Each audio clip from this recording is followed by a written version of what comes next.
Francis Ngannou has officially left the UFC, and Stipe Miocic isn't happy about that, probably because he wanted another shot to beat him. So let's take a look at what Stipe Miocic has to say. Now, didn't Miocic lose to Ngannou back in 2021? Yes, he did. That's part of the reason why he's so sad about him leaving. He'll never get his chance at redemption. But let's be real, there's no beating Ngannou. All his time spent working in the mines of Cameroon really hardened him up. Miocic wasn't pleased to see Francis Ngannou refuse a contract renewal, and he left while he was still the undisputed heavyweight champion, just like Khabib. The sad part is, get this, Miocic is 1-1 against Ngannou, so he was hoping to get a trilogy bout and settle who's the best once and for all. But unfortunately, Miocic has lost his chance now. Now, no matter how badly Miocic wants to fight Francis again, it's never going to happen. Not now, not ever. Unless Miocic becomes a free agent and fights him for whatever promotion Francis lands. But still, he doesn't blame Ngannou for walking away. By now, everybody knows that Dana has been underpaying his fighters, so Ngannou had every right to leave. Sure, Miocic would have loved another crack at him, but a man's gotta do what a man's gotta do. But, hypothetically speaking, who would have won if they ever fought again? If we take a trip down memory lane to their first fight back in 2018, Miocic won via unanimous decision. To be fair though, Ngannou wasn't that experienced back then and didn't really know how the point system worked. So, in 2021, when they both faced off again, Ngannou beat him. That as well with a knockout. The greatest heavyweight in the world! You go into the fire with Ngannou, you go to sleep. Oh my goodness! Wow.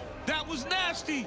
It's one of the biggest reasons why Miocic wants a trilogy fight. But let's be real, if they faced off again, Ngannou would probably knock him out again. Why? Because Francis Ngannou is actually the hardest striker the UFC has ever had. All this raw strength came from his time in Cameroon. He throws haymakers that hit like a truck. Heck, back at UFC 249, he struck Rosenstrike so hard that he laid unconscious for 20 seconds. Are you sure you want another go at him, Miocic? But to be fair, at UFC 260, Ngannou wasn't reckless against Stipe Miocic. Instead, Ngannou maintained his composure in front of the former champion instead of tiring out like he did during his first fight at UFC 220. So maybe that's why he thinks he can take him again, but he's sorely mistaken. Even Daniel Cormier talked about this in an episode of DC and Helwani on ESPN, explaining how Ngannou could surpass Brock Lesnar's level of power. The former two-time heavyweight champion believes that Ngannou has the physical qualities needed to be the ultimate heavyweight champion. With Francis Ngannou's enormous fame, according to Cormier, he's the only person after Brock Lesnar who got so much attention. The kind of man that doesn't belong in the realm of men. A beast, ready to pounce on anyone who gets in his way. But credit where credit is due, Miocic put up a good fight at UFC 260. The card featured a number of good matchups, but the main event was the highlight, a heavyweight title fight between dominating champion Stipe Miocic and his ferocious challenger Francis Ngannou.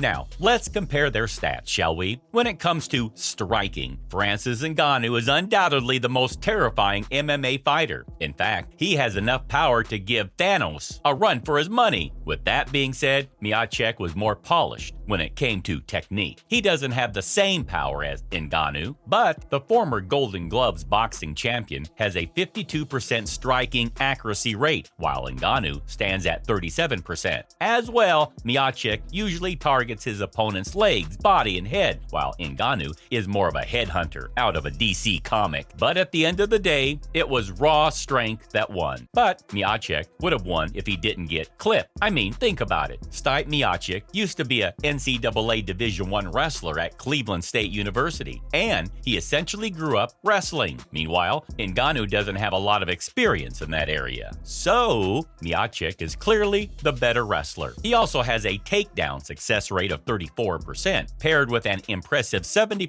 takedown defense rate. Ngannou, on the other hand, has never attempted or completed a takedown in the UFC. I mean, sure, he doesn't need to since he has a habit of punching his opponent opponent's head into the earth's core, but he's no wrestler. Submissions, though, Miocic has never attempted a submission in the UFC, while Ngannou almost tore Anthony Hamilton's arm off with a Kimura in 2016, a move he allegedly learned backstage just before the fight. The fact that Ngannou has Miocic beat when it comes to submissions suggests that Miocic really shouldn't be looking for trouble here. One punch or one submission and it's going to be lights out. Goodbye, world. Now, Miocic fought the perfect fight the first time he met Ngannou. Not only did he manage to avoid all the heavy punches thrown at him, he took control of the fight with his takedowns and wrestling expertise. So, if anything, hypothetically speaking, if they ever square off again, Miocic just needs to repeat what he did the first time around. As the old saying goes, if it ain't broke, don't fix it. Miocic literally has every technical advantage, but it doesn't really matter. Think about it. Ngannou has so much raw strength that it doesn't take a professional to tell you who's going to win between them. All he ever needs to do is land one punch, and it's game over. It's worked on amazing fighters like Alistair Overeem, Cain Velasquez, and Junior Dos Santos, and it will continue to work for years to come. All it takes is one well-placed punch from a knockout artist like Ngannou to change the course of the entire fight. At that point, the jiu-jitsu, wrestling, and technical advantages don't count anymore. So I ask this, so why does Miocic want to rematch Ngannou? Well, I think he has what it takes to take down Ngannou, but nobody else is going to agree with that, because who in their right mind would consider taking on that monster? No one. But Miocic would have loved to fight Francis again, or so he said. Maybe he just wanted to complete their trilogy, but unfortunately Ngannou and the UFC failed to come to terms on a new contract. So, the chances of a trilogy fight are unlikely. What happened was that the Predator asked for a 3-fight contract. This included Jon Jones and Miocic, but that's not going to happen now, and that left Miocic disappointed. Part of the reason why is that he knows now that Ngannou wanted another fight too, but as disappointed as he is, Miocic wishes Ngannou well. At the end of the day, leaving the UFC was Ngannou's final decision, and Miocic has no problem with that, apart from the fact that he wanted another crack at him. It didn't work out that way, which is a bummer, I know, but if they fought again, Ngannou would have literally cracked Miocic like a coconut if he wanted to. So he should thank his lucky stars that a monster like that has left the UFC. But the way the Cameroonian finished Miocic in the second round, anybody would have wanted redemption. That was embarrassing. With Ngannou gone now, our eyes should be set on who wins between Jon Jones and Cyril Gane in UFC 285. But hypothetically speaking, who would have won in a trilogy fight between Miocic and Ngannou? Let me know what you think. See you in the next one.